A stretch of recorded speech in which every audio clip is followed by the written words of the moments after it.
एक छोटा सा प्यारा सा प्राणी जो किसी को दिखाई नहीं देता था, सिर्फ एक को। आरव एक सिंपल लड़का था जो अपने गांव में एक शांत जिंदगी जी रहा था।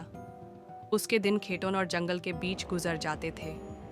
लेकिन एक दिन जब वो जंगल के पास से गुजर रहा था, उसने एक अजीब सी आवाज़ सुनी, जैसे कोई हल्की सी चीख मार रहा हो। उसने इधर उधर देखा पर कुछ नहीं दिखा।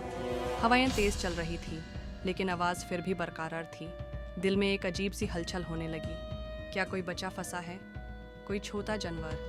आरव आगे बढ़ा और झाड़ियों के बीच उसकी नज़र पड़ी एक छोटी सी गोल मटोल मखमली चीज़ पर। उसका रंग चमक रहा था, कभी नीला, कभी गुलाबी, कभी बिल्कुल ट्रांसपेरेंट, जैसे हवा में घुल रहा हो।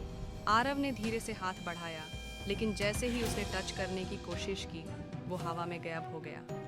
ये क्या था? आरव ने अपने आप से पूछा। उसने घर जाके सबको बताया, लेकिन किसी ने उसकी बात नहीं मानी। तू बहुत सपने देखने लगा है, आरव, दोस्तों ने हंसता हुआ जवाब दिया। अगले दिन जब आरव फिर से उसी जगह गया, तो वही प्यारी सी मखमली चीज़ उसके सामने हवा में तैरती हुई मिली। अजीब है, तुम्हें कोई और नहीं देख सकता? आरव ने मुस्कुराते हुए पूछा। छोटी सी चीज़ हल्की सी चमकी, जैसे हाँ बोल रही हो। आरव हंसा और बोला, तुम्हारा नाम रखता हूँ, गिज़्मो। और जैसे ही उसने ये कहा, गिज़्मो ने खुशी से हवा में छोटी छोटी चिंगारियों जैसी रोशनी बिखेरी। धीरे धीरे आरव और गिज़्मो के बीच एक गहरी दोस्ती हो गई।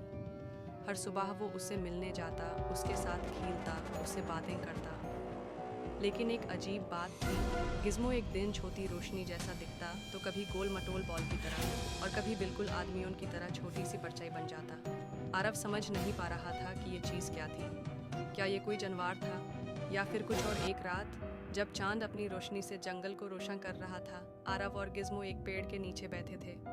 अचानक हवा तेज चलने लगी। गिज़्मो ने एक चमक भरी और धीरे धीरे बदलने लगा।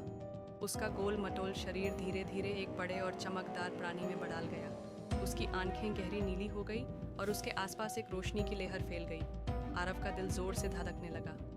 गिज़्मो, तुम कौन हो? आरव ने हिचकिचाते हुए पूछा। गिज़्मो ने आरव की तरफ देखा और धीरे से बोला, समय आ गया है कि तुम सच जान लो। आरव हवा में ठंडापन महसूस करने लगा, जैसे कोई अलग ही शक्ति यहाँ थी। गिज़्मो ने आंखें बंद की और बोला, मैं इस दुनिया का नहीं हूँ आरव। मैं एक लॉस्ट गार्डियन हूँ जो अपनी दुनिया की तलाश में यहाँ आया था, लेकिन अब मुझे वापस जाना होगा। आरव की आंखों में आंसू आ गए। पर तुमने मुझे क्यों चुना गिज़्मो? गिज़्मो मुस्कुराया और बोला, क्योंकि सिर्फ तुम मुझे देख सकते हो। तुम अलग हो आरव, एक दिन तुम भी मेरी दुनिया का हिस्सा बनोगे। ये कहकर गिज़्मो धीरे धीरे हवा में उड़ने लगा।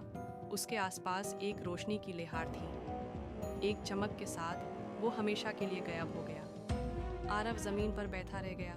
उसके हाथ में एक छोटा सा चमकदार पत्थर था, गिज़्मो की दुनिया का एक निशान। क्या आरव कभी उस अनोखी दुनिया में जा पाएगा, या ये सिर्फ एक सपना था?